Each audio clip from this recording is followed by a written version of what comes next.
కీర్తనలు 133వ కీర్తన మొదటి నుంచి ఉన్న 3 వచనాలు అక్కడ చదువుదాం. ఎంత మేలు అది తల మీద పోయబడి అహరోను గెడ్డం మీదుగా కారి అతని అంగీల అంచు వరకు దిగజారిన పరిమళ తైలం వలె ఉండును. సియోను కొండల మీదకి దిగవచ్చును, హెర్మోను మంచు వలె ఉండును. ఆశీర్వాదమును శాశ్వత జీవమును అసలు ఉండవాలని యెహోవా సెలవిస్తున్నాడు. సహోదరులు ఐక్యత కలిగి ఉండుట ఎంత మనోహరము. సహోదరులు సహోదరులు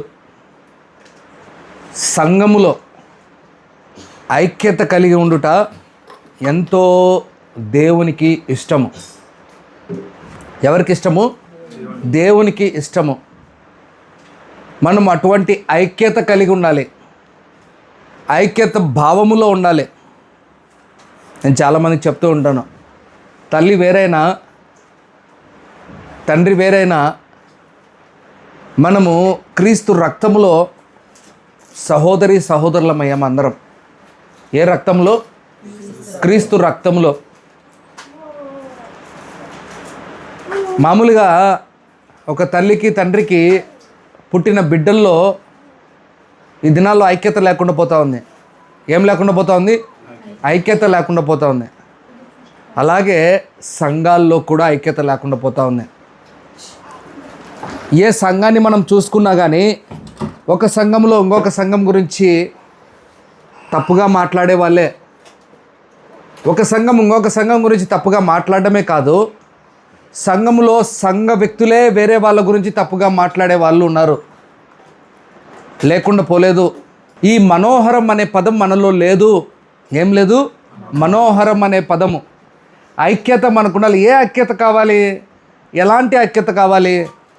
అక్కడ రాయబడి ఉన్న విషయాలు చాలా విషయాలని మనం ఈరోజు ధ్యానించబోతాం. కానీ ఈ వాక్యం చాలా శ్రేష్టమైంది. సహోదరుల ఐక్యత కలిగి ఉండుట ఎంత మనోహరము.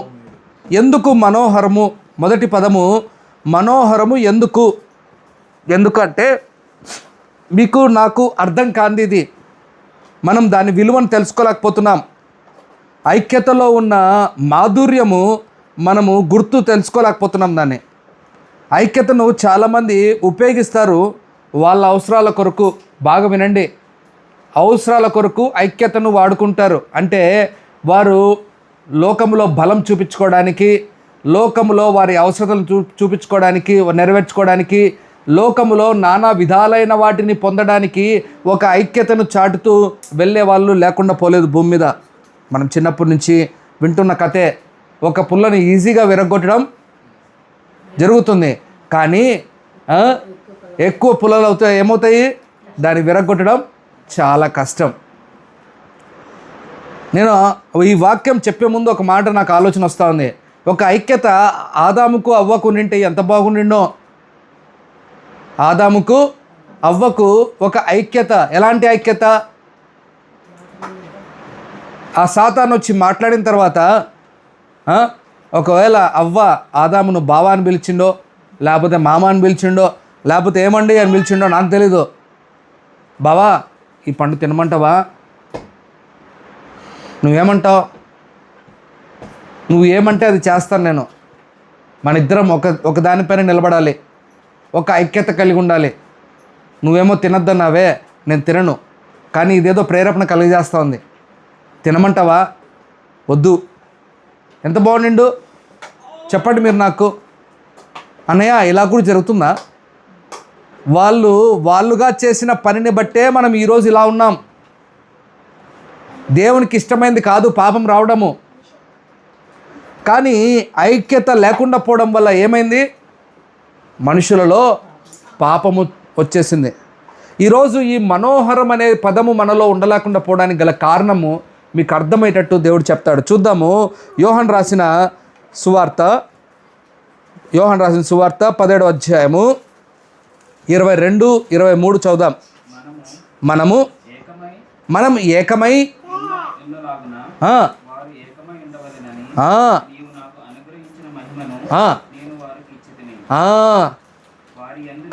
వారి యందు నేనును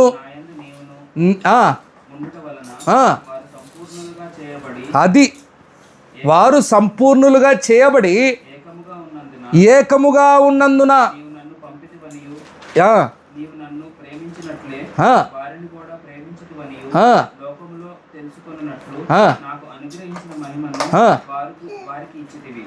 చాలు. ప్రారంభ దినాల్లో అక్కడ ప్రారంభంలో ఇలా చెప్తున్నాడు. ఏమని చెప్తున్నాడంటే, నువ్వు నేను ఐక్యమై ఉన్నాం. ఎవరు నువ్వు నేనంటే? నా మాట అర్థం చేసుకోవాలి. ఎవరు? తండ్రి కుమారుడు ఐక్యమై ఉన్నారు, ఒకటై ఉన్నారు. ఆ మాట అంటూ మనమిద్దరం ఎలాగూ ఏకమై ఉన్నామో, ఆ మాట అంటూ ఏమన్నాడు అక్కడ? ఏకమై ఉన్నామో. 22 చదువు అక్కడ. ఉండులాగున అది వారు కూడా ఏకమై ఉండాలి, మనము కూడా ఏకమై ఉండాలి. మనం కూడా ఇండిపెండెంట్గా ఉండకూడదు. మనం చర్చికి వెళ్తున్న వాళ్ళమైనప్పటికీ, వేరే వేరే ప్రాంతాలమైనప్పుడు వారినప్పటికీ, మనకు ఏమాత్రం బంధుత్వం లేనప్పటికీ అయినా కూడా వేరువేరుగా ఉండకూడదు, ఐక్యమై ఉండాలి. నేను మిమ్మల్ని అడుగుతున్నా, ఇప్పుడు తండ్రి యేసు మధ్యలో ఎలాంటి ఐక్యత ఉంది? ఎలాంటి ఐక్యత తెలుసా? ఎడబాటు లేని ఐక్యత. ఇద్దరు కలిసి ఏకమై జీవించి, నువ్వేమంటే అది, నువ్వేమంటే అది అని కలిసి జీవించే ఐక్యత. ఇలా ఉంటే ఎంత మనోహరము, ఇలా ఉంటే ఎంత బాగుంటుంది. మనలో కూడా, మన సంఘంలో కూడా అటువంటి ఆలోచన మనం అందరం కలిగి ఉండాలి. నేనేదో వేరే ప్రాంతానికి, మీరేదో వేరే ప్రాంతానికి, నేనేదో తెలుగులో చెప్తున్నానని చెప్పి, నేనేదో వాడేవాడు హిందీ వాడని చెప్పి, ఇలాంటి వ్యత్యాసాలు మనకు ఏమాత్రము ఉండకూడదు. ఐక్యత కలిగి ఉండడము దేవునికి మొదటిగా ప్రాధాన్యమైనది. మొదటిది కావాలి ఆయనకది. అది కావాలి దేవునికి. ఎలాగూ మనమున్నామో వారు అలాగూ ఉండాలి. ఎవరు ఉండాలి? సంఘం అలా ఉండాలి. మనము అటువంటి సంఘాన్ని కలిగి ఉంటే, అలాగ ఐక్యత కలిగి ఉంటే అప్పుడు మహిమ వస్తుందంట. అక్కడ చదవన్న మాట, ఆ మాట ఉంది అక్కడ. మహిమ ఎప్పుడు ఇస్తాడు దేవుడు ఆ మహిమ? ఎప్పుడైతే ఏకమై ఐక్యత కలిగి ఉంటావో. నువ్వు ఐక్యత కలిగి ఉండక, నువ్వు ఒకటే ఉండక, మీకు మహిమ రావాలి, మీకు అది కావాలి, ఇది కావాలి అని అంటే కుదరదు. ఆదాము అవ్వ మొదటిగా పోగొట్టుకునేది ఏందో తెలుసా? ఐక్యత. ఐక్యతను పోగొట్టుకున్న వాళ్ళు మహిమను పోగొట్టుకున్నారు. ఈ మాట మీకు అర్థం కావాలని చెప్తున్నా స్పష్టంగా. ఐక్యతను పోగొట్టుకుంటే మహిమను పోగొట్టుకుంటారు. దేవుడిచ్చు మహిమను పోగొట్టుకుంటారు. అందుకే ప్రతి వాడి పైన ఉండాల్సిన మహిమను పోగొట్టుకొని ప్రతి ఒక్కడు పాపి అయిపోయాడు. ఈరోజు మనము కూడా ఐక్యతను కలిగి ఉండాలి, మనోహరమైనది కలిగి ఉండాలి. సంఘముగా 10 మంది కూడుకున్నప్పుడు 10 మంది మనం ఐక్యత కలిగి ఉండాలి. ఎలాంటి ఐక్యత అంటే, నీకు ఏమైనా నేను తట్టుకోలేను, నాకు ఏమైనా నువ్వు తట్టుకోలేని పరిస్థితి ఉండాలి. నా మాటలు అది అర్థం కావాలి. ఊరికే కనపడినప్పుడు, కలుసుకున్నప్పుడు మాట్లాడుకోవడం కాదు. ఇంకా మీకు అర్థం కావాలని చెప్తున్నా. మీరు దీన్ని బాధగా తీసుకున్నా నేనేం పర్వాలేదు, నేనేం బాధపడిన దీన్ని. మీరు కిషోరన్నతోనే ఉండడం కాదు, కిషోరన్న మీతో ఉండడమే కాదు, మీరు సంఘస్థులతో ఉండాలి, మీరు వేరే వారితో కూడా అలాగే ఉండాలి. నీకు ఎలాంటి ఇంపార్టెంట్ అయిన వ్యక్తి కిషోరో, అలాగే కిషోర్ అన్నతో పాటు మీ పక్కనున్న నీ సహోదరుడు కూడా అలాంటి ఇంపార్టెన్స్ ఉన్నవాడే. నా మాటలు మీకు ఆలోచింప చేయాలని చెప్తున్నాను. క్లియర్గా ఇదే జరగాలి సంఘం అంటే. ఒకవేళ రావు కిషోర్ని చూసి గౌరవిస్తూ ఉంటే, అదే రావు సేమ్ నాకు ఇచ్చే గౌరవాన్ని అరుణ్కి ఇవ్వాలి, అదే గౌరవాన్ని వెంకటేష్కి ఇవ్వాలి. మేబీ రెస్పాన్సిబుల్ ఒక సీనియర్గా కాకుండా ఇంకా సేమ్ నా అన్నయ్య, నా సహోదరుడు. అలాంటి ఐక్యత మనలో ఎప్పుడైతే ప్రారంభమవుతుందో అప్పుడు దేవుడు మనల్ని చూసి ఆనందపడతాడు. ఆ 23లో చూడండి ఎంత మంచి మాట ఉందో. 23లో వారి యందు నేనును, వారి యందు. వారంటే ఏంటి? ఒకడు కాదది. వారు అంటే అందరూ. బాగా వినాలి మాట. మీరందరూ దాంట్లో పాటు నేను ఒకడిని పాత్ర. నేను ఒకరిని. మనమందరము ఆయనతో, ఎవరితో? యేసయ్యతో. బాగా వినాలి, ఆ మాటలు అర్థం చేసుకోవాలి. యేసయ్యతో మనం ఎలాగైతే ఏకమవుతామో అప్పుడు తండ్రి ఆయనతో ఏకమవుతాడు, అప్పుడు మనమందరం తండ్రితో ఏకమవుతాం. ఒక చైన్ ప్రాసెస్ని పెట్టాడు అక్కడ. ఏం ప్రాసెస్ని పెట్టాడు? Chain process. అర్థమవుతుందా మీకు? మీరందరూ ఐక్యత లేకపోతే మీరు యేసయ్యతో సంబంధం లేకుండా ఉంటుంది. ఇది మాట మీకు చెప్పాలంటే అర్థం కావాలి. చైన్ ఏమైపోయింది? బ్రేక్ అయిపోయింది. ఈ చైన్ బ్రేక్ అయిపోయింది అనుకో, ఇక్కడ తండ్రితో మనకు సంబంధం ఉంటుందా? మన తండ్రితో సంబంధం మనకు ఉండదు. ఇంకా ఇక్కడ చైన్ పగిలిపోయిన తర్వాత ఇంకేంది? యేసయ్యతోనే సంబంధం లేనప్పుడు ఇంకా తండ్రితో ఎలా వస్తుంది సంబంధం? ఇంకా తర్వాత ఏమంటున్నారు అక్కడ? వారు నా యందును నేను నీ యందును ఉండుట వలన, ఇది కావాలి. అందువలన వారు సంపూర్ణులు అవ్వాలి. ఎలా అవుతారు బ్రదర్ సంపూర్ణులు?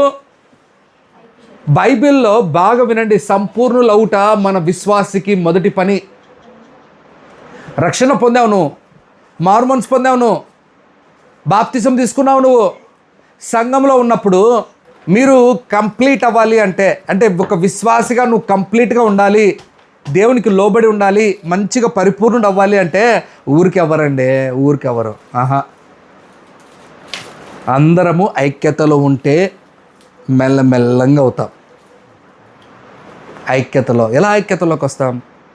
ఎప్పుడైతే నేను వాక్యం చెప్తానో, ఈ వాక్యము దేవుంది అని చెప్తూ మాట్లాడుతున్నానో, ఆ వాక్యాన్ని మీరు తెరిచి దాన్ని చూసి దానిలో అర్థాలు తెలుసుకొని ఇది నిజమని తెలిసిన తర్వాత వెంటనే ఆ వాక్యాన్ని ఏం చేయాలి? మీరు అవలంబించాలి, ప్రారంభించాలి, దాన్ని ఇంప్లిమెంట్ చేయాలి. మీరు దాన్ని ఎప్పుడైతే ఇంప్లిమెంట్ చేస్తారో మనమందరము ఒక దాటిపైకి వచ్చినట్లు.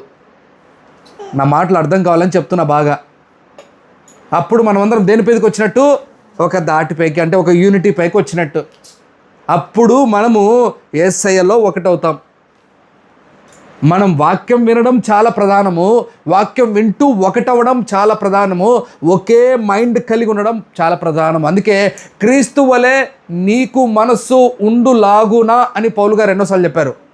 మనము కూడా ఐక్యత రావాలి. దేవునికి బాగా వినండి, యేసయ్యకు పట్టించే ఇస్కరియోతా కూడా కావాలి. ఎవరు కావాలి? యేసయ్యకు పట్టించే ఇస్కరియోతా కూడా కావాలి. ఒకవేళ పట్టించే ఇస్కరియోతా లేకపోయింది ఏమైంది నీకు? చెప్పండి మీరు నాకు. ప్రాసెస్ అవ్వదుగా. కరెక్ట్ చెప్పింది చెల్లి. ఈరోజు నేను చెప్పే మాట ఏంటంటే, పరిపూర్ణత మీరు పొందాలి అని అంటే మీరు ఐక్యతలోకి రావాలి, ఒక మైండ్లోకి రావాలి, ఒక ఒక ఒక ఒక ఒక తాటిలోకి ఉండాలి. మీరు ఒకరిని ప్రేమించుకుంటూ, ఒకరిని గౌరవించుకుంటూ, ఒకరిని సేవ చేసుకుంటూ, ఒకరిని ఉన్నతమైన స్థితిలో భావించుకుంటూ మీరు ఐక్యతలో వాక్యంలో నిలబడడం ప్రారంభిస్తే మీరు మెల్లమెల్లంగా పరిపూర్ణులు అవడానికి అవకాశం ఉంది. లేకపోతే పరిపూర్ణులు అవడం చాలా కష్టం మీకు. అదే ఆ మాట ఉంది అక్కడ. నేను రాసింది కాదు బైబిల్, మెంద బైబిల్లో ఉన్నాయి ఆ మాటలు. అప్పుడు అని ఉంది ఆ మాట. అవునా? అక్కడ చదువు ఆ మాట. అప్పుడు వారు పరిపూర్ణ చేయబడి, అది చూడండి, ఏకమై ఉన్నందున నువ్వు నన్ను పంపితివని. అది అది అది అది దేవుని దగ్గర నుంచి నీకు ప్రేమ రావాలంటే ఏం చేయాలి తెలుసా? నువ్వు ఐక్యతలో ఉండాలి. చాలామంది నేను చూశాను, మీరు నమ్ముతారు నమ్మరో, ప్రతి చర్చ్లో ఉన్న దరిద్రం ఏంటి తెలుసా? పాస్టర్ని బాగా గౌరవిస్తారు తప్ప మిగతా వాళ్ళని లెక్క చేయరు. చాలా తప్పు, అది చాలా తప్పు. నేను చెప్తున్నాను, చాలా తప్పు. అందరినీ ఒకే తాటిపైన ప్రేమించాలి, అందరికీ ఒకే రకమైన గౌరవం ఇవ్వాలి, అందరినీ ఒకే రకంగా మనం చూడాలి. అది పేద లేదు, ఒక ధనికుడు లేదు. మనకు అవసరమే లేదు, పేదతో ధనికుడితో సంబంధం లేదు మనకు. వాడు మనిషా, వాడిని అలాగే ప్రేమించు. నేను చూసిన వాటినే చెప్తున్నాను. మీరు నిజమో మీరు నమ్ముతారు నమ్మో నాకు వాడు ఎక్కడ పడలే. దేవుడు చెప్తున్న మాటలు అర్థం చేసుకోండి. అలా ఉండకూడదు. మనలో వ్యత్యాసం ఉండకూడదు. ఐక్యత లేదు. అందరినీ ఒకే రకంగా చూడడం, అందరినీ ఒకే రకంగా గౌరవించడం, అందరినీ ఒకే రకంగా ప్రేమించడం, ఒక చెల్లిగా, ఒక అన్నయ్యగా, ఒక తమ్ముడిగా, అలా మన బాధ్యత. అప్పుడు ఆ మాట అన్నాడు, అప్పుడు మీరు నన్ను పంపితురని తెలుసుకొని, అది అప్పుడు నిన్ను దేవుడు ప్రేమించడం మొదలు పెడతాడు.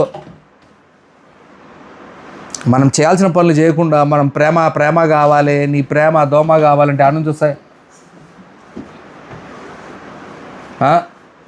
చెప్పండి మీరు, దేవా నన్ను ప్రేమించు అంటే ఐక్యత రావాలి మనలో. మనలో ఉన్న డిస్టర్బెన్సెస్ థాట్స్ పోవాలి. డిస్టర్బెన్సెస్ థాట్స్ అంటే ఏంటి? మాకు మా అన్న ముందు నుంచి తెలుసు, వీడు ఇప్పుడే వచ్చాడు, అలా ఉండకూడదు. మా అన్నకు మేమెలాగో అతను కూడా అలాగే, కాబట్టి మేము కూడా అతన్ని అలాగే చూద్దాం, అలాగే ప్రేమిద్దాం. యేసేకు కూడా అలాంటిగా ప్రేమిద్దాం. యేసేకు మొదటి వాడు లాస్ట్ వాడు అని ఏమన్నా వ్యత్యాసం ఉంటుందా? ఉండదు యేసేకు. మరి మీకెందుకు నాకెందుకు ఉండాలి? యేసేకు లేనప్పుడు నీకు నాకు ఎందుకు ఉండాలి వ్యత్యాసము? యేసేకు భాష వ్యత్యాసము, లేకపోతే మరొక వ్యత్యాసం ఉందా? యూదులని కానీ గ్రీకులని కానీ ఎంత చక్కగా అన్నాడు. స్త్రీ అని కానీ పురుషుడని కానీ ఏ భేదము లేదు ఆయనకు. అలాగ మనము ఐక్యతలోకి రావాలి. మనకున్న చాలా చాలా అడ్లు మనం తీసేసుకోవాలి. మన ఆలోచనలే మనకు అడ్డు. ఫస్ట్ ఏ ఆలోచనలు? ఇలాంటి ఆలోచనలు. మొదటి మాట, మీరు ఐక్యత లేకుండా మనోహరము కాకుండా పోవడానికి గల కారణం ఏంటంటే, మీరు మనోహరమైన ఎప్పుడు పొందుతారంటే దాని మహిమను, ఐక్యతలో మహిమను పొందుతున్నారు, దేవుళ్ళలో పరిపూర్ణతను పొందుతున్నారు, దేవుని దగ్గర నుంచి ప్రేమను పొందుతున్నారు. మొదటి మాటగా నేను చెప్పిన మాట. రెండో మాట చూద్దాం. మొదటి మాటలోనే 1 పేతురు 3:8 తుదకు అంటే ఫైనలీ, చివరికి మీరందరూ ఏకమనస్కులై ఒక సుఖ దుఃఖములలో యందు మీరు పాలుపడి, అది చివరికి లాస్ట్ పాయింట్ చెప్తున్నాడు. చివరికి కన్క్లూడ్ చేస్తున్నాడు అన్ని మాటల్ని. కన్క్లూడ్ చేస్తూ ఎలా చెప్తున్నాడు? మీరు ఏక మనస్కులై. ఎలాంటి మనసు ఉండాలి? నా మనస్సు వేరు, ఆయన మనస్సు వేరు, అరుణ్ మనస్సు వేరు, నా మనస్సు వేరు, వెంకటేష్ మనస్సు వేరు, నా మనసు వేరు, రావు మనసు వేరు అంటే ఎందుకురా నాయన మనం సంఘంగా కూడేది? మనం సంఘంగా ఎందుకు కూడాలి? మన సంఘ ఆలోచనలు మారాలి, మన మనస్సే మారాలి, మనమందరం ఒక మనస్సు కలిగి ఉండాలి. ఏక మనస్కులై, తర్వాత ఏమంటున్నాడు? సుఖ దుఃఖ, అది ఒకరికి సమస్యలు వచ్చినప్పుడు ఒకరు వెంటనే, మనం సమస్యలు చెప్పుకోవడానికి కూడా బాధపడతామే, అదో పెద్ద ప్రాబ్లం. ఇప్పుడు చెప్పుకుంటే ఎవడేమనుకుంటాడో. ఈ లోకం ఎలా ఉంది సమస్యలు చెప్పుకుంటే? ఒక సంఘముగా ఒకరు చెప్పిన తర్వాత చెప్పడం నేర్చుకోవాలి. మొదటిగా బాధను వ్యక్తపరచడం నేర్చుకోవాలి. ఇప్పుడు మీరు బాధను వ్యక్తపరచకపోతే నాకు ఎలా తెలుస్తుంది? మీ బాధ ఏంటంటే, మీ ఆలోచన ఏంటంటే, కిషోర్ అన్నను ఇబ్బంది పెట్టకూడదు. మీ ఆలోచన, మీరు ఆలోచన పెట్టుకొని కిషోర్ అన్నకి ఎట్ట తెలుస్తుంది? మీ మనసులో ఉన్నవి చెప్పాలి అని అంటే మీ బాధలు చెప్తే ప్రార్థన చేసేవాడు కావాలి. మనము ఒకరికి ఒకరు బాధలు పంచుకొని మనం ప్రార్థన చేసేవారం అవ్వాలి, కానీ దాన్ని న్యూస్ చేసి ఒకరిని చెడ్డ చేయడానికి కాదు. మనము ఐక్యత కలిగి ప్రార్థన చేసేవారముగా ఉండాలి. నేను చెప్తున్నాను మీకు, ఒకరి సుఖ దుఃఖాలలో, మీరు సుఖాలు ఉన్నప్పుడు కూడా పాలిభాగస్తులు అవ్వాలి.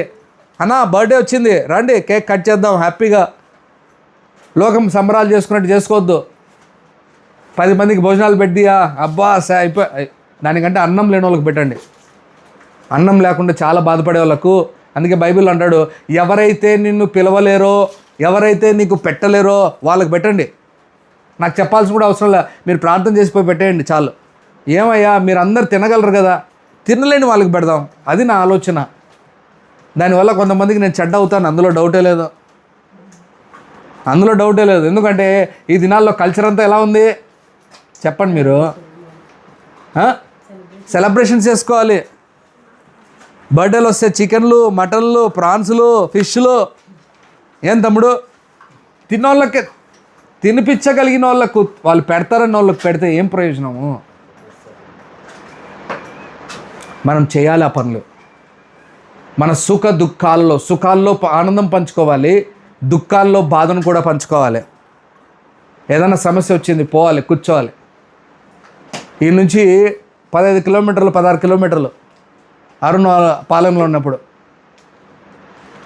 పరిస్థితులు పూర్తిగా తారుమారైపోయి ఇంట్లో సమస్య వచ్చినప్పుడు ఒక ఫోన్ కొట్టారు అంతే. అన్నయ్య, అప్పుడు ఇంకా నేను జాబ్ చేరలేదు, ఫోన్ కొట్టి అన్నయ్య మా ప్రాబ్లం ఉందంటే ఎంతసేపు చేరుకున్నాను నేను అక్కడికి. వితౌట్ టైం డిలే ఈ అబ్బాయి దగ్గరికి వెళ్ళిపోయాను నేను. ఆ రోజు జరిగిన విషయాలు నాకు చెప్పిన వెంటనే. నేను ఎందుకు ఈ మాటలు చెప్తున్నా? సుఖ దుఃఖాలలో నేనే కాదు, మీరు కూడా చేయాలి పని. ఇది మీ సంఘ కాపరిగానికి బాధ్యత. సంఘ కాపరి బాధ్యత అనేది కాదు, మీ అందరికి ఉండాల్సిన బాధ్యత ఇది. కిషోర్ అన్నకుతో పాటు మీకు కూడా ఉండాలి బాధ్యత. అన్న కూడా మాలాంటోడే, కేవలం దేవుడు వాక్యం బోధించడానికి దేవుడు నిలబెట్టాడు. మేము అందరం ఒకే రకంగా ఐక్యత కలిగి ఉండాలి. మేము కూడా పరిగెత్తాలి, మేము కూడా సుఖ దుఃఖాల్లో భాగాలు ఉండాలి, మేము కూడా పంచుకోవాలి, మేము కూడా వాళ్ళతో ఉండాలి. ఈ ఆలోచన చూడండి అన్నమాట. సుఖ దుఃఖాలలో ఇంకా ఒకరినొకరు పాలుపడి సహోదర ప్రేమ గలవారు. ఏ ప్రేమ అంట? సహోదర. ఈ దినాల్లో ఈ సహోదర ప్రేమతోనే పెద్ద సమస్య వచ్చింది. ఇంట్లో వాళ్ళతోనే సరిగా లేం కదా మనము.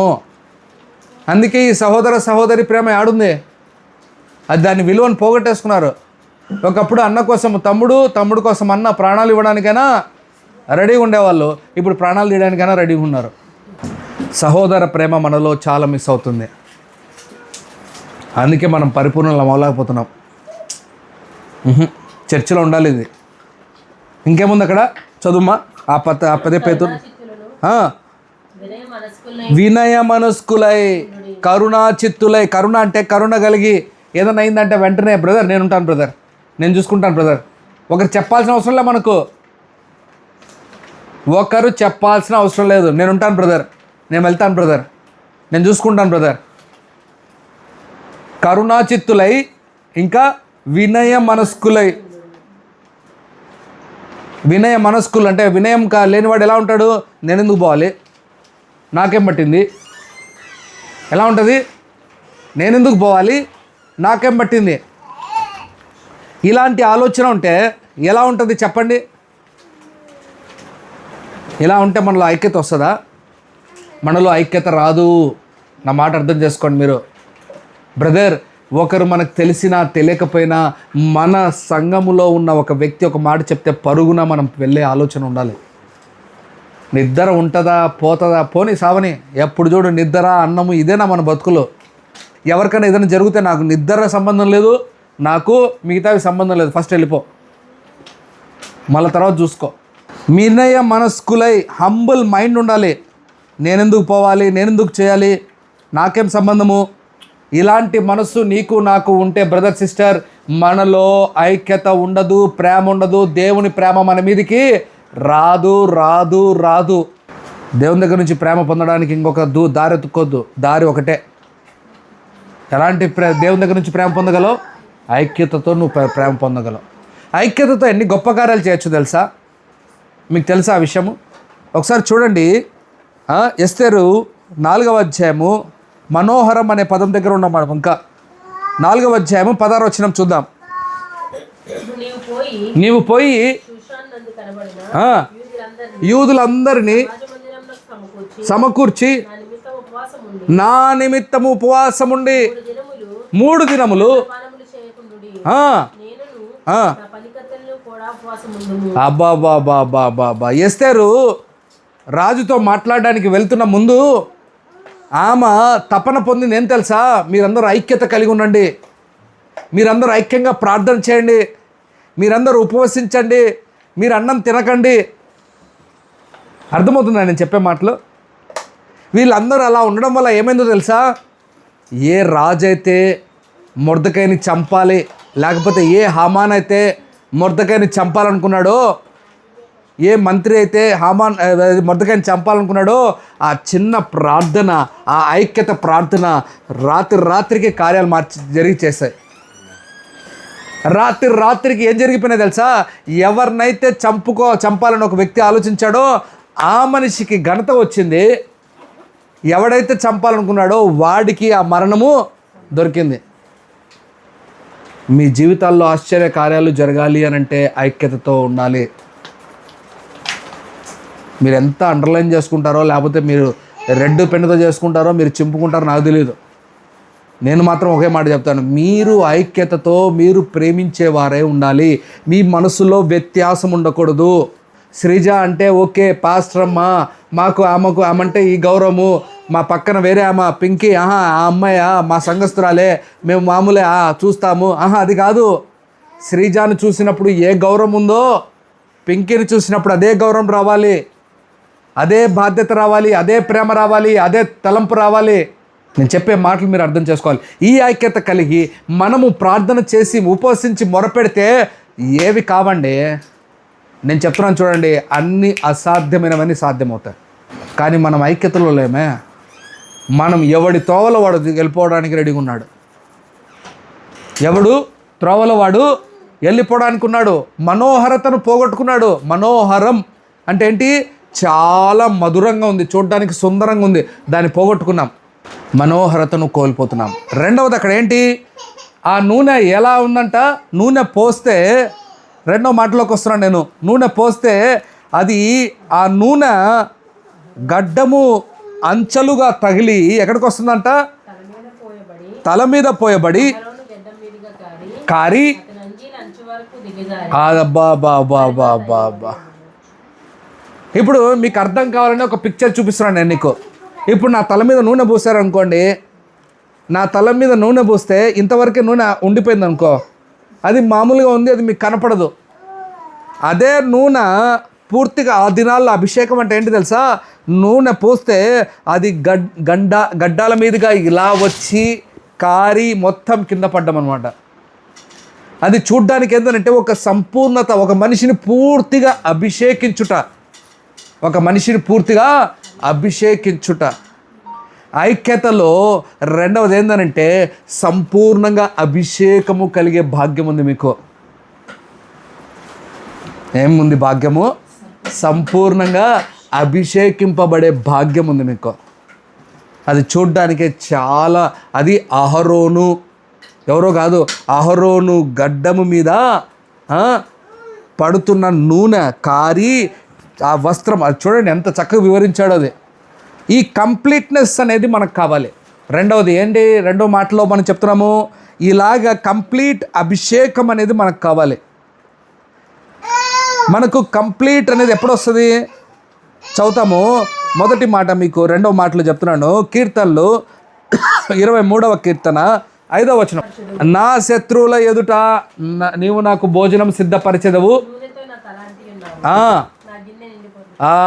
దేవుడు ఒకవేళ కంప్లీట్గా నేను అనాయిడ్ చేసేవాడిగా ఉంటే ఎలా ఉంటుంది తెలుసా? నీ శత్రువుల ఎదుట నీకు దేవుడు ఏం చేస్తాడు? భోజనం సిద్ధపాటు. శత్రువు నువ్వు అన్నం తింటా ఉంటే గమ్మకు చూస్తూ ఉంటాడా? భయంకరంగా తిట్టుకుంటాడైనా. శత్రువు అనేవాడు నిన్ను నెమ్మదిగా కూర్చొనియడాడు, నిన్ను మామూలుగానే పోనీడాడు, ఇంక అన్నం తినిపించేంతవరకు ఆడుంటాడు నిన్ను. నీ శత్రువుల ఎదుట నీవు భోజనము సిద్ధపరిచి, ఎలా ఉందంట ఆయన నా మాట కింద, దాని తర్వాత ఏమన్నాడు?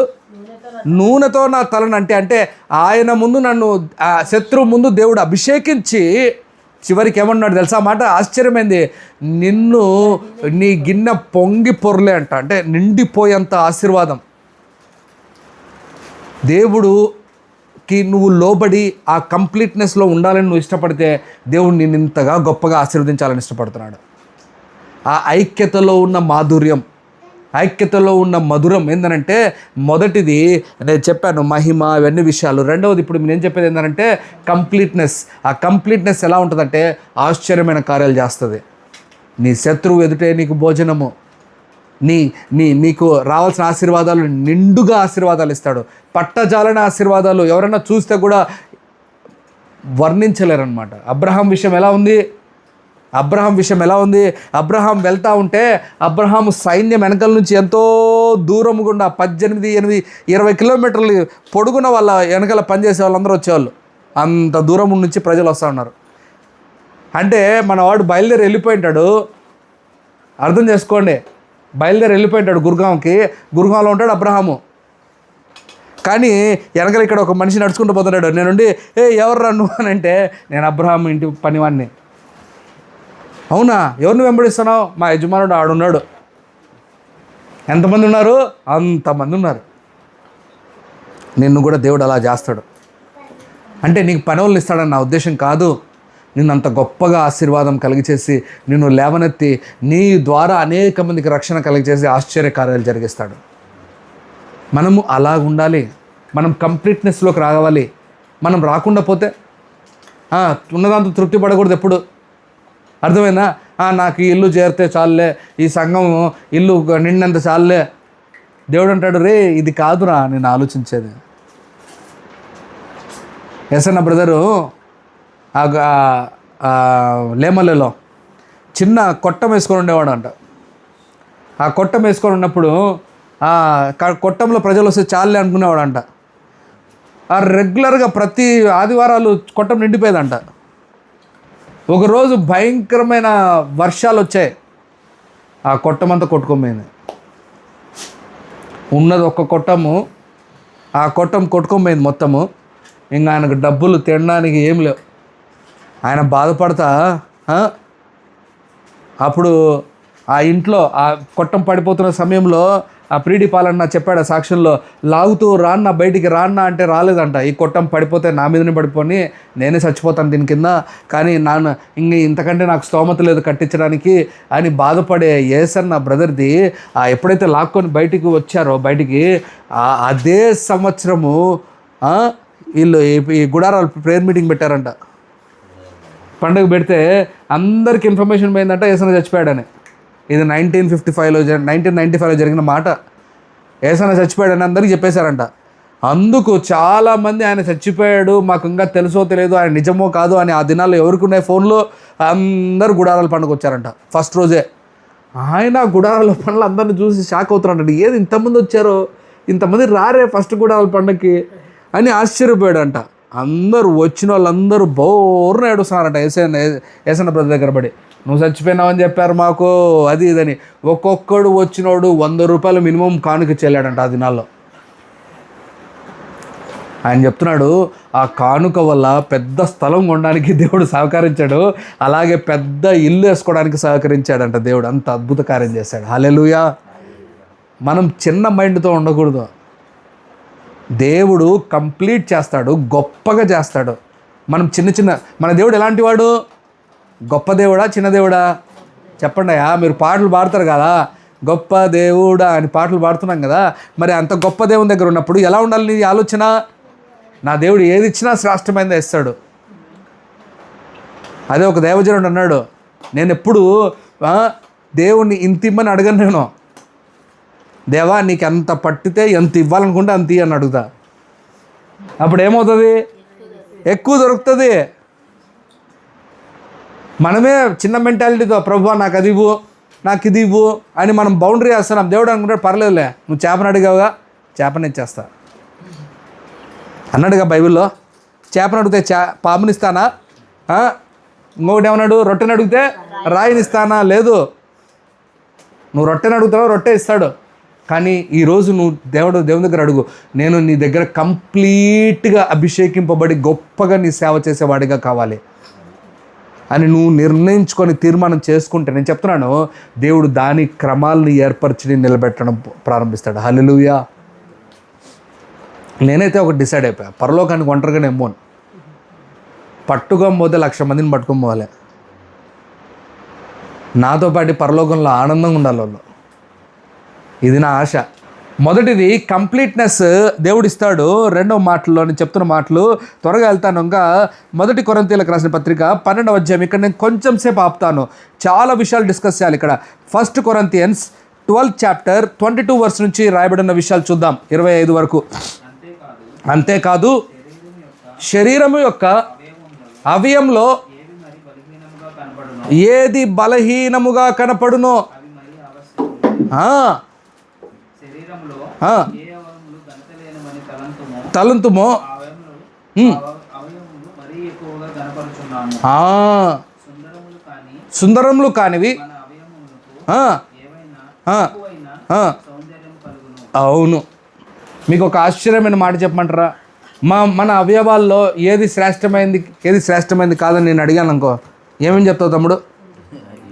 చెప్పండి ఒకటే. అనా నోరు కాదు, శ్రేష్టమైనది కాదు, దరిద్రమైన మాటలు మాడుతుంటారు. చెప్పు. ఇంకా కళ్ళు, మంచివి కాదు, పెరిగిపడేయాలన్న కళ్ళు. ఏవి శ్రేష్టమైనది కాదు చెప్పండి మీ శరీరంలో? ఒక్కటి చెప్పండి, పైనుంచి కింది వరకు ఆలోచించండి.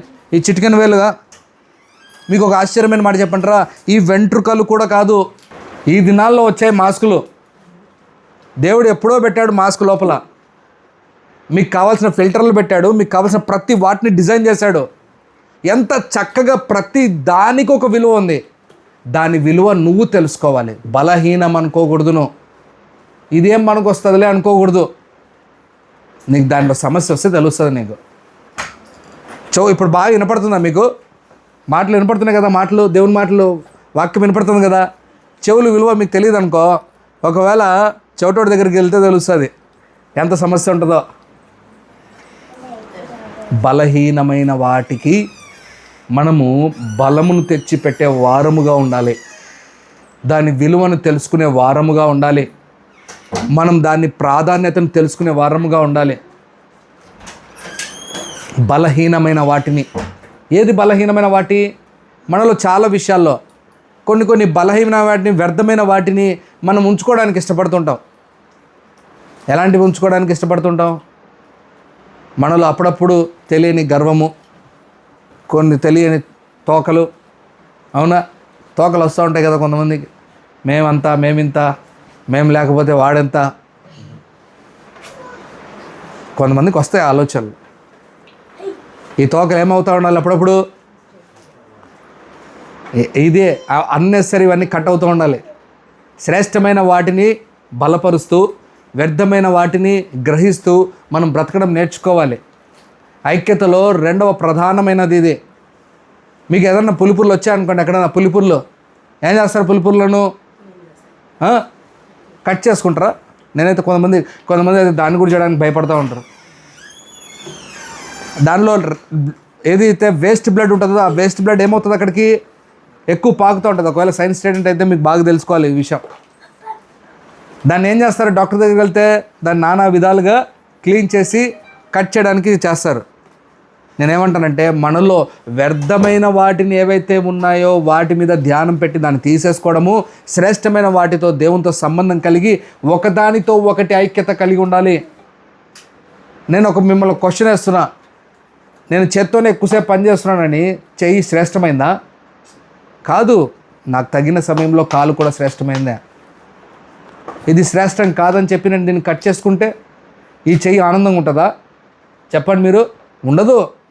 ఈ రక్తం అనే ప్రసరణ ఎక్కడైతే జరుగుతుందో, దీనిలోంచి రక్తం బయటికి వెళ్తూ ఉంటే ఇది కూడా బలహీనపడుతుంది, ఈ చెయ్యి కూడా బలహీనపడుతుంది. అలాగే మన జీవితంలో కూడా ఒకరు వేస్ట్, ఒకరు కరెక్ట్ అని అనుకుంటే మనము తప్పులో పడిపోతాం. వీడు నాకు కరెక్ట్, వీడు నాకు కరెక్ట్ కాదనే ఆలోచన ఉంటే నువ్వు వ్యర్థముగా రాంగ్ రూట్లో పడిపోయి నువ్వే నాశనం చేసుకోబోతున్నావు. అందుకే ఆ అవయముల గురించి ఎక్స్ప్లెయిన్ చేస్తూ పౌలు గారు అంటారు, ఒకదానికి ఒకటి వ్యత్యాసము ఏమాత్రం పెట్టుకోకుండా అందరము ఐక్యత కలిగి ఉండాలి. అందరము ఒకే బలముతో, ఒకే ఆలోచనతో, ఒకే స్వభావంతో బ్రతకడం నేర్చుకోవాలి. ఇలా ఉంటే ఏమవుతుంది? మనము చదవండి ఆ మాట పూర్తిగా 25 వచనం వరకు చదవండి. సుందరములైన మన అవయవములకు ఎక్కువ సౌందర్యం అక్కర్లేదు. అయితే శరీరంలో వివాదము లేకుండా ఒకదాన్నొకటి ఏకముగా ఇది కావాలి నాకు.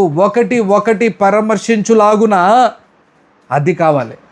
పరామర్శించుకుంటూ, చక్కగా ఉంటూ, కలిసి ఉంటూ.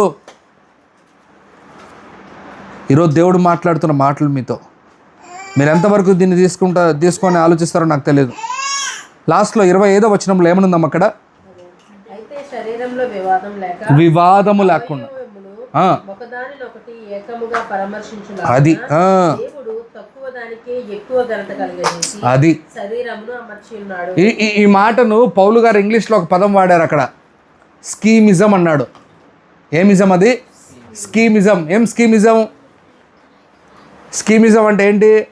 నాతో నీకు పని లేదు, నీతో నాకు పని లేదు. నేను శ్రేష్టమైన వాడిని, నేను కనపడేవాడిని, నువ్వు కనపడని దానివి. నేను నిన్ను చూడాలి, నువ్వు నన్ను ఎందుకు చూడాలి? ఈ స్కీమిజంలో ఉండదండి. నేను మీరు నమ్ముతారు నమ్మరు, సేవలో మనం ఎప్పుడైనా మినిస్ట్రీ మళ్ళీ August 15th మనం ఈసారి దైవజనులు పిలవబోతున్నాం. అప్పుడు మీరు కింద ఉండి పని చేస్తారు చూడు, మీరు నాకు అనుమత్యాలు. మీరు సరిగ్గా పనిచేసి మంచి పనులు చేసుకుంటూ సేవలో మీరు చేస్తున్న భాగము చాలా విలువైంది. బయట వాళ్ళని పిలిపించి వంట చేయించడం పెద్ద పనేం కాదు నాకు, అర్థమైందా? బయట వాళ్ళని పిలిపించి ఒక బ్రదరు ఈజీగా ఒక మాట అన్నాడు, ఏం బ్రదర్ బయట నుంచి నువ్వు పిలిపించి చేసుకోకూడదా పని అని అంటే, నేను అన్నాను అట్లా చేసుకుంటా ఉంటే ఇంకేం చేస్తారు? సంఘంలో ఒకటి రాదు వాళ్ళకు, సంఘంలో అన్నీ నేర్చుకోవాలి. నాకు ప్రతి ఒక్కరి ప్రాధాన్యత తెలుస్తూ ఉంటుంది అక్కడ. పైనుండే కిషోర్ అన్న వాక్యం చెప్పేవాడు కాదు, పైన కిషోర్ అన్న ఆరాధన జరిగించే గొప్పవాడు కాదు, కింద ఉండి పని చేసే వాళ్ళే గొప్పవాళ్ళు నా ఉద్దేశంలో, దేవుని ఉద్దేశంలో. నేను అందుకే మీకు ప్రధానమైన పనినిస్తూ మీరు ఘనత పొందాలి, దేవుని దగ్గర నుంచి మీరు ఆశీర్వాదం పొందాలి. నేను ప్రతిసారి తప్పించేది అదే, మీరు గమనించారు లేదో, 2 సార్లు అదే చేశా. ఉపేంద్ర అన్న, ఎడ్వర్డ్ అన్న ఇద్దరిని పిలిపించినప్పుడు నేను ఒకటే అన్న, వీళ్ళ ఫ్యామిలీని అందరిని ఆశీర్వదించి ప్రార్థన చేయండి. వీళ్ళకు మీరు చేస్తున్న పని శ్రేష్టమైంది. లోకం అలా చూడడం లేదు, లోకం దాన్ని ఎలా చూస్తూ ఉంది? తక్కువగా చూస్తూ ఉంది. దేవుడు ఏదైతే ఎక్కువ శ్రేష్టంగా చూస్తున్నాడో దాన్ని మీరు పనిచేయడం నేర్చుకోండి. స్కీమిజం పెట్టుకోవద్దండి. ఏమిజం పెట్టుకోకూడదు. ఎవడో చూస్తున్నాడని, ఏమో చేస్తున్నాడని, వాళ్ళేమో చీరలు మంచి వేసుకొని వచ్చారు, వాళ్ళేమో అందంగా ఉన్నారు, వాళ్ళేమో మేకప్లు చేసుకొని వచ్చారు, వాళ్ళు బాగున్నారు చూడడానికి, మేమేదో ఆ రోజు అన్ని పనులు చూసుకొని మాకు తల దుక్కోలేదు, ఏం దుక్కోలేదు, మా బతుకులు ఇట్టుండే, మా బట్టలన్నీ మసి అయిపోయినాయి. నేను చెప్తున్నాను, బట్టలు మసి అయినా ఏమైనా దేవుడు నిన్ను ఆశీర్వదించేవాడుంటే ఎవడండి నిన్ను ఆపేవాడు? ఎవడు నిన్ను ఆశీర్వదించాలి? నా దేవుడు ఆశీర్వదించాలి. నేను చూసి అనుకుంటాడు నా బిడ్డ ఎంత చక్కగా పని చేస్తున్నాడు. ఈరోజు దేవుడినితో మాట్లాడుతున్న మాటలో వ్యత్యాసం పెట్టకండి. మీరు చేయాల్సిన పనులన్నీ ఎడతేక ఏమాత్రం పార్ట్స్లో కూడా వ్యత్యాసం పెట్టుకోకండి. సంఘంలో కూడా వ్యత్యాసం పెట్టుకోకండి. ఒకరిని తక్కువ అంచనా వేసుకోకండి. తక్కువ అంచనా ఎవరినైనా వేశారు అని అంటే మీ కొద్ది మీరే పొరపాట్లో ఉన్నారు.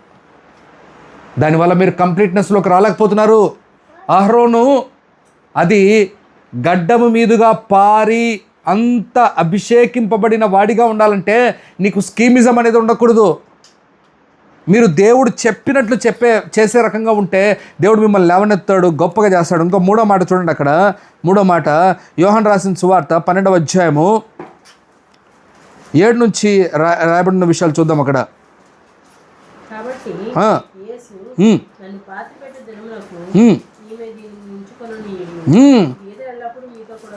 బీదలందరూ ఉంటారు కానీ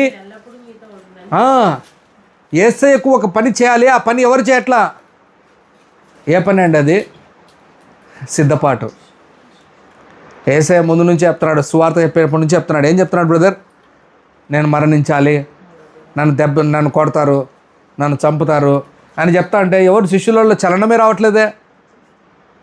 శిష్యుల్లో ఒక్కడు కూడా అవునా ప్రభువా, నేను సిద్ధం కలిగి ఉంటా, నేను ఓకే, నేను ఈ రకంగా ఉంటానా? అక్కడున్న ఒక స్త్రీకి వచ్చింది ఆలోచన. ఏమని తెలుసా? ఆ అత్తరు బుడ్డ తీసుకొని వచ్చి పగలగొట్టి ఆయన కాళ్ళ మీద మొత్తం వేసేసింది. అది దేనికి వాడతారు తెలుసా? ఎవరైనా చనిపోతే సుగంధ ద్రవ్యాలకు కోసం వాడే పర్ఫ్యూమ్ అది. దాన్ని ఏం చేసింది? ఆయన యేసయ్య పాదాల దగ్గర వేసేసింది. ఆ సుగంధం అంతా వ్యాపించింది అంత మొత్తం. యేసయ్య ఇంకా చనిపోతున్నాడు, ఇంకా ఒక నెక్స్ట్ వారమే చనిపోతున్నాడు. దానికి ముందే ఏం చేసిందిమా? కంప్లీట్నెస్. ఏ పని చేయాలో ఆ పని చేసింది, శ్రేష్టమైంది. అది ఎంత విలువైంది తెలుసా? 2 సంవత్సరాల జీతం అది. ఇంకా మీరు క్యాల్కులేట్ చేసుకోండి. 2 సంవత్సరాల జీతం అంటే మీ క్యాల్కులేషన్స్ మీరు పెట్టుకోండి. అంత జీతమైంది. ఏం చేసిందమ్మా?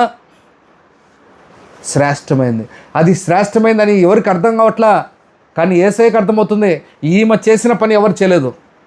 అందుకు ఏమన్నాడు తెలుసా, నువ్వు చేసిన పని ప్రపంచమంతా గుర్తుపెట్టుకుంటుంది. ఈ మాట అన్నాడు లూకా రాసిన సువార్తలో. ఈ పని ప్రపంచమంతా గుర్తుపెట్టుకుంటుంది. ఎందుకు గుర్తుపెట్టుకుంటుంది? దేవునికి చేయాల్సిన శ్రేష్టమైన పని చేసిందామా. బలి అర్పణకు ఆయన బలి అవ్వక ముందే ఆయన సుగంధ అంటే సువాసనను వెదజల్లే పని చేసిందామా. ఈరోజు మనం ఏం చేస్తున్నాం? మనం చేయాల్సిన పనులు సరిగ్గా చేయలేకపోతున్నాం. ఈమె చేయకూడని పని లాగా కనపడుతుంది అక్కడ. అవునా? ఈమెకి ఎవరు చెప్పారు? ఎవరు చెప్పలే కదా ఈమెకు.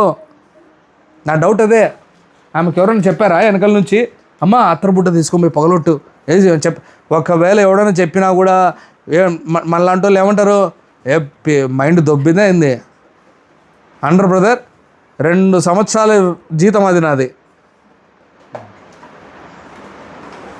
2 సంవత్సరాల జీతం, దాన్ని పగలగొట్టి ఏసే దగ్గర పడేయాలా.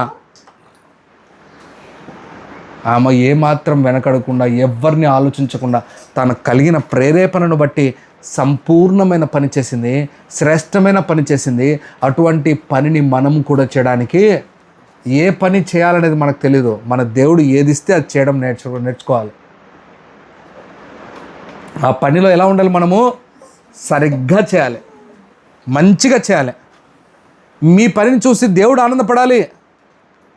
నీ పని చూసి ఎవరు ఆనందపడాలి? దేవుడు ఆనందపడాలి. ఎంత చక్కగా అన్నాడు కయ్యంతో, అరే నువ్వు చేయాల్సిన పనిని సరిగ్గా చేసినంటే ఏమరా నేను నీ అర్పణ అంగీకరించారా అన్నాడు కదా ఈ మాట.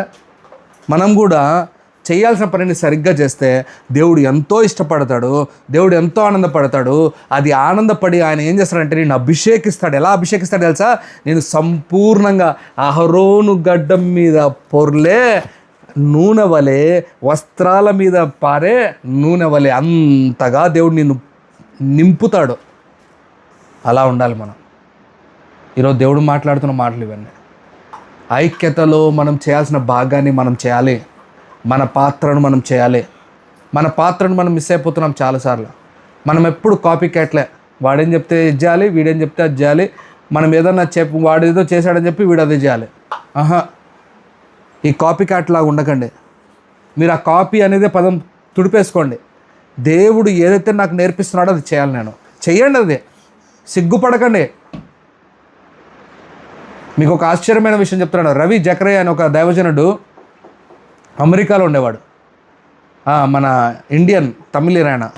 అక్కడికి వెళ్ళి సువార్త ప్రకటిస్తూ మామూలు చేసిన తర్వాత ఎవాంజలిస్ట్ ఆయన గురించి నేను చెప్పాలని ఇష్టపడలేదు, కానీ వాళ్ళ కూతురు రవి జకరయ్య ఆయన ఎవాంజలిస్ట్గా ఉంటూ అనేక చోట్లకి వెళ్ళి సువార్త ప్రకటించాడు. వాళ్ళ కూతురు మన బాంబేకి వచ్చి రెడ్ లైట్ ఏరియాలో సువార్త ప్రకటించేది.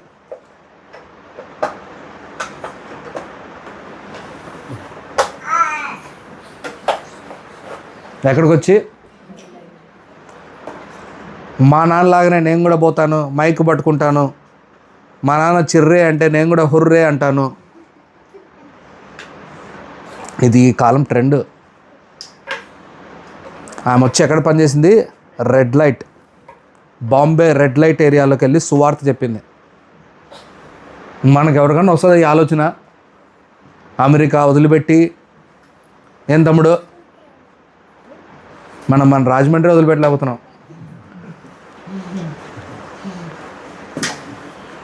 అమెరికా అంటే ఇంకా కొంచెం బాగుంటుంది. ఒకసారి అమెరికాకి వెళ్ళి రావాలంటే వెళ్ళి వచ్చిన తర్వాత మీకు మళ్ళీ రావాలని అనిపించదంట. మా అమ్మ చెప్తుంది అది, మరి నాకు తెలియదు.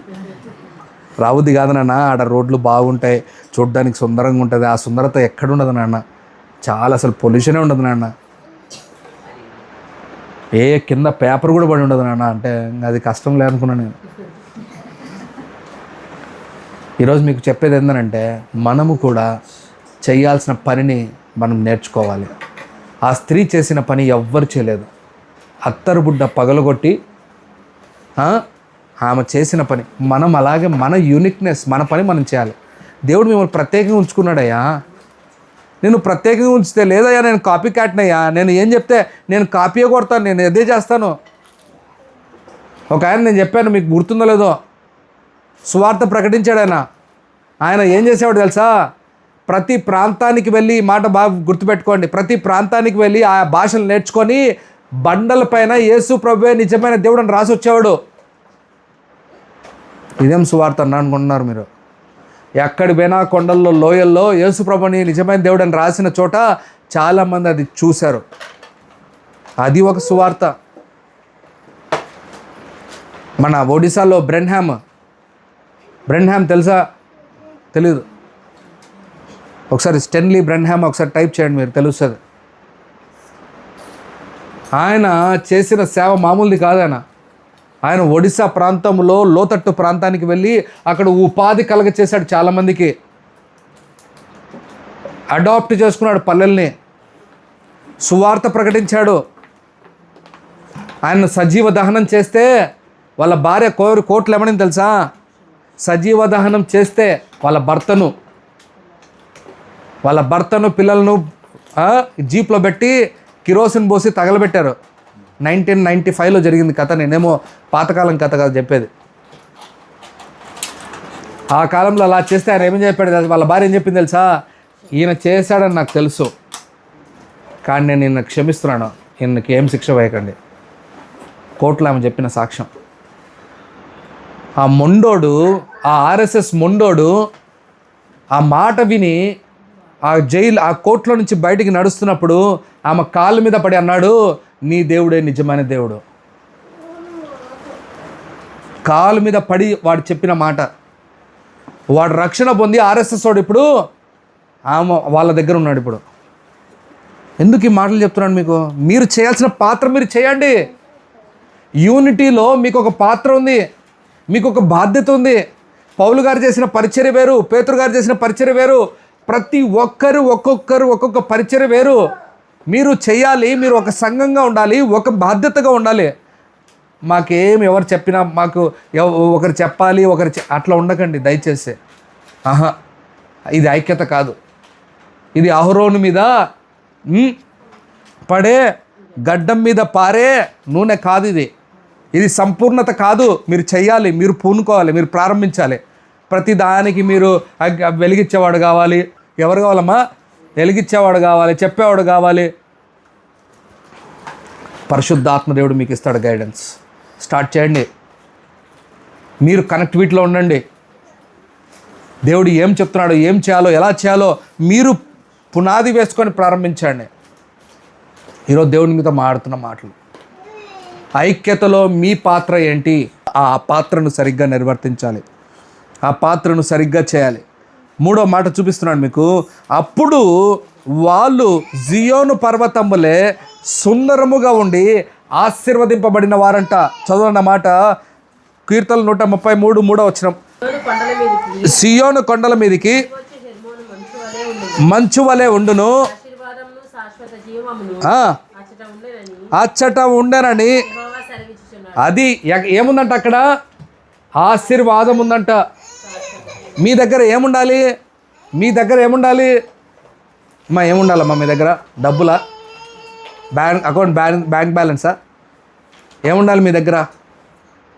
చెప్పాలి మీరు. డబ్బులు ఉండాలా? కార్లు ఉండాలా? బంగ్లా ఉండాలా? మీ దగ్గర ఆశీర్వాదాలు ఉండాలి.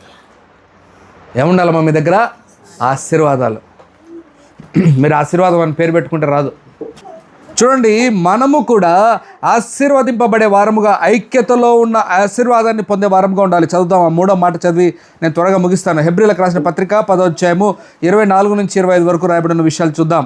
వాగ్దానము చేసిన వాడు నమ్మదగిన వాడు గనుక మనము నిరీక్షణ విషయమై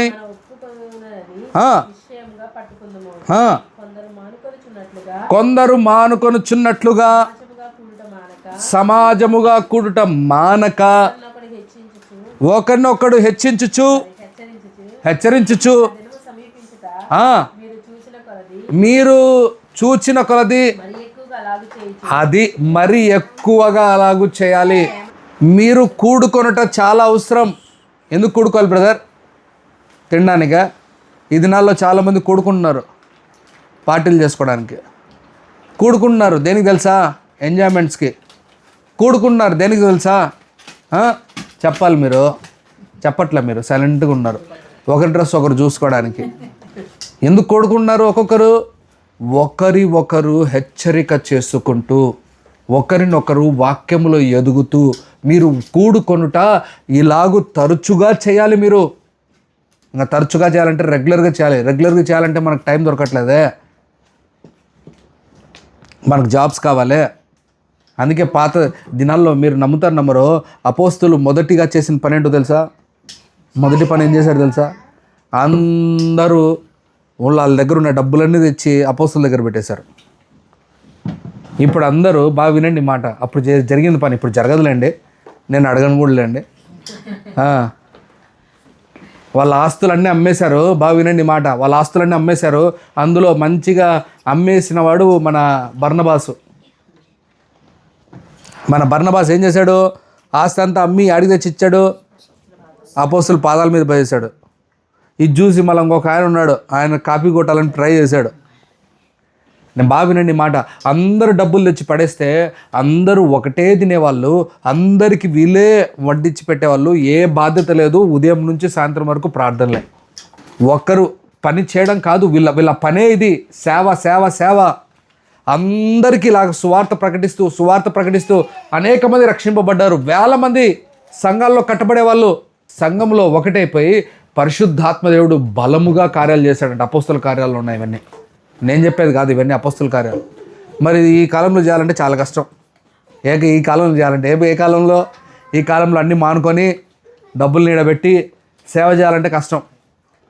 సరే, అయినా కానీ మానక కూడుకొనండి, వాక్యాలు తెలుసుకోండి, దేవుళ్ళు ఎదగండి, కట్టబడండి.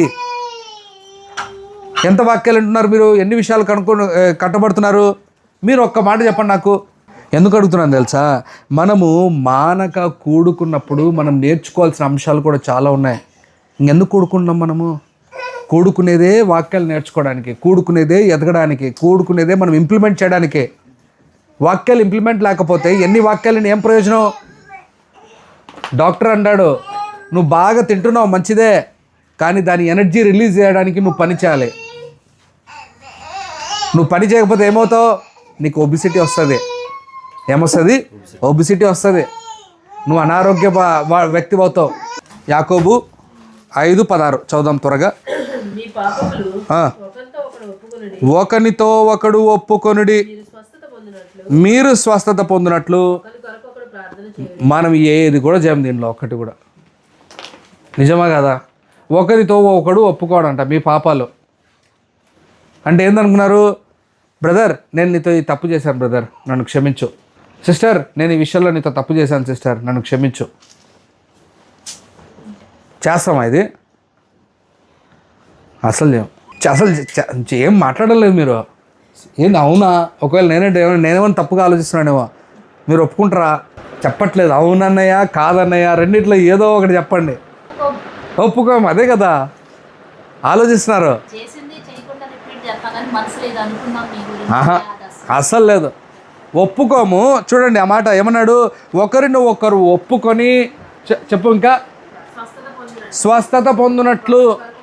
అది ఏం పొందాలంట? మీరు స్వస్థత పొందినట్లు ఒకరినొకరు ప్రార్థన చేయండి. నేను మిమ్మల్ని అడుగుతున్నా, ఎంతమంది ప్రేయర్స్లో ఎంతమంది గుర్తున్నారు మీకు? వాళ్ళ స్వస్థత కొరకు, వాళ్ళ జీవితాల కొరకు, వారి ఆత్మీయ కొరకు, వాళ్ళ ఆత్మీయంగా ఎదగాలని ఏదన్నా విషయాలు మీకు తప్పులు కనపడినప్పుడు, ప్రభువా ఈ విషయంలో నేను ఈ రకంగా చూశాను, ఒకవేళ నేను చూసిన దాంట్లో తప్పేమన్నా ఉందేమో ప్రభువా, వీరు ఆత్మీయంగా ఎదగాలి ప్రభువా, వీరు ఆత్మీయంగా కట్టబడాలి నాయనా అని ఎప్పుడన్నా ప్రార్థన చేసావా? ఆలోచించాలి కొంచెం. ఓన్లీ మీ భర్త గురించి ప్రార్థన చేసింటారు మీరు. ఇంకా తర్వాత మీకు ఒక్క మాట చెప్పి నేను ముగిచేస్తాను, అక్కడ ఆ సమయం లేదు కాబట్టి. ఎందుకు ఆశీర్వాదము, ఎందుకు ఐక్యతలో ఉంటే ఆశీర్వాదము అంటే, చివరిగా ప్రసంగి 4వ అధ్యాయము 9 నుంచి రాయబడి ఉన్న విషయాలు చూద్దాం. 9 నుంచి 12 వరకు. కష్టము చేత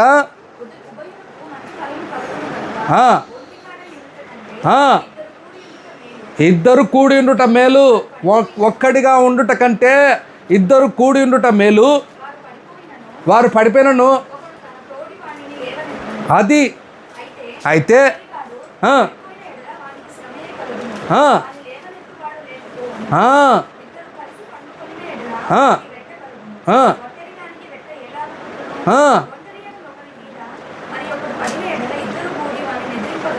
అది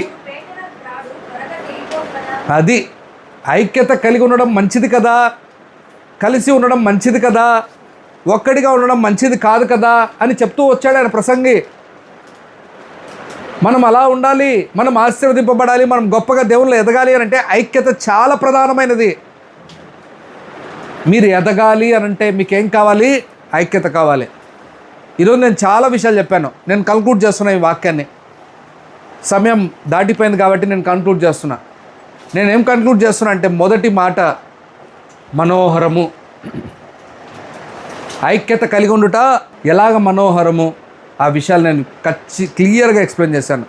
యేసయ్య క్లియర్గా చెప్తున్నాడు 17వ అధ్యాయం 22వ వచనం నుంచి, యోహాను నుంచి స్పష్టంగా చెప్తున్నాడు, వారి యందు నేనును నా యందు మీరును అలాగూ ఉండి మనము దేవుని దగ్గర నుంచి మహిమను పొందుతాం, ఇంకా తర్వాత సంపూర్ణమవుతాం, తర్వాత ప్రేమను పొందుతాం. ఎవరి దగ్గర నుంచి? దేవుని దగ్గర నుంచి ప్రేమను పొందుతాం. ఇది కోల్పోతున్నాం చాలామంది. రెండో మాటలు మీకు చెప్పిన మాటలు, శ్రేష్టమైన మాటలు ఏంటి? ఆ కంప్లీట్నెస్, అంటే కంప్లీట్గా నిండిపోయి ఏ పని దేవుడు ఇస్తాడో ఆ పనిని మనం కరెక్ట్గా చేయాలి. ఆ అత్తరు బుడ్డ బాధ్యతరాలు ఆమె చేసింది, ఆమె చేయాల్సిన పని. ఆమె శిష్యురాలుగా వెంబడించలేదు, కానీ ఆమె చేయాల్సిన పని చేసింది. మనం కూడా కాపీ కొట్టే వాళ్ళం కాకుండా మనం దేవుడిచ్చిన బాధ్యతను మనం చేయాలి. మీరు చేయండి, మీరు సిన్సియర్గా చేస్తుండండి దేవుని పని. ఎలా చేయగలరో దేవుడు నీకు నేర్పిస్తున్న విషయాలని చేస్తుండండి. మాకు నిద్రపోవడం దేవుడు నేర్పించాడని చెప్పి నిద్రపోకండి, మాకు తినడం నేర్పించాడని చెప్పి తింటూ ఉండకండి. అది నేను చెప్పేది. దేవుడు నేర్పించే వేరే పనులు, శ్రేష్టమైన పనులు, ఆ పనులు చేయడం నేర్చుకోండి. మీ పనులు చాలా అవసరం. చర్చిలో సంఘంగా మీరు కూడి ఒకరికొకరు హెచ్చరించుకుంటూ, ప్రేమించుకుంటూ, ఒకరినొకరు ప్రార్థించుకుంటూ, అదే మొదటి మాటలో చెప్పాను, సుఖ దుఃఖాల్లో ఏముండాలి? మీరు పాలి భాగస్తులు అవ్వాలి. ఒకడు బాధపడుతున్నాడంటే పోనీలో వాడు అలాగే ఏడుస్తా అవ్వాలి. వాడు అది కాదు, నేను పోతా, నా తమ్ముడు వాడికి బాధ కలిగిందంటే నాకు బాధ కలిగినట్టే. ఒక చేయికి నొప్పి తీస్తే నిద్ర పడుతుందా శరీరానికి? చెప్పండి. మీకు కూడా వస్తాయి కదా నొప్పులు. రావా నొప్పులు మీకు? ఎప్పుడు చేతికి నొప్పి వస్తూ ఉంటే నిద్ర పడుతుందా? నిద్ర పట్టదు. దాంతోపాటు కాలు కూడా, అంటే ఇప్పుడు దీనివల్ల, ఈ నొప్పి వల్ల కాలు కూడా సమస్య వచ్చింది. అది శరీరంలో అంతా నిద్ర లేదు కదా నీకు. అలాగే ఒకరు బాధపడుతున్నప్పుడు నువ్వు అలాగే ఉండడం కాదు, నువ్వు వెళ్ళాలి, మాట్లాడాలి, ప్రేమ కలిగి ఉండాలి. ఈ చూపించుకున్న ప్రేమ కాదు, ఈ దినాల్లో చూపించుకున్న ప్రేమలు ఎక్కువైపోయినాయి బ్రదర్. ఏం ప్రేమలు ఎక్కువైపోయినాయి? చూపించుకున్న ప్రేమలు. మనకు చూపించుకున్న ప్రేమలు వద్దు బ్రదర్, మనం వాస్తవమైన ప్రేమలు కావాలి మనం. రెండోది ఏం చెప్పాను మీకు?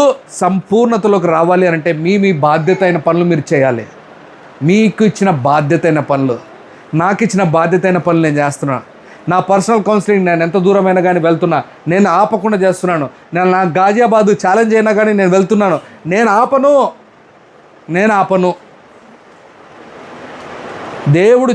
దేవుడు రాకడ వరకు నేను చేస్తూనే ఉంటా. మీరు ఆపకుండా మీ బాధ్యతలు కలిగి చేయడం నేర్చుకోండి. మూడోది ఏం చెప్తాను మీకు? ఆశీర్వాదముగా మీరు మార్చబడాలి. మీరు ఒక ఆశీర్వాదపు హబ్గా మార్చబడాలి. ఏ హబ్గా మార్చబడాలి? ఆశీర్వాదమైన హబ్. మీ దగ్గరకు వచ్చిన వారందరూ ఆశీర్వదింపబడాలి. అలా ఉండాలంటే ఎలా ఉండాలి? మీరు ఐక్యతలో ఉండాలి. మనం ఒకరినొకరిని ప్రేమించుకుంటూ, ఒక బాధ్యత కలిగి, భారం కలిగి, ఒకరినొకరిని హెచ్చరించుకుంటూ, ఒకరికొకరు ప్రార్థన చేసుకుంటూ ఇలా ఉంటే ఎంత బాగుంటుంది. మనలో లేనివన్నీ ఈరోజు దేవుడు చెప్తున్నాడు ఉండాలి. సంఘం అంటే ఎవరి కొద్ది వాళ్ళు ఉండడం కాదు. సంఘం అంటే ఒక్కరిగా ఉండడం, ఒక్కటిగా ఉండడం, ఒకే దాటిపైన నిలబడి మాట్లాడడం, నడవడం.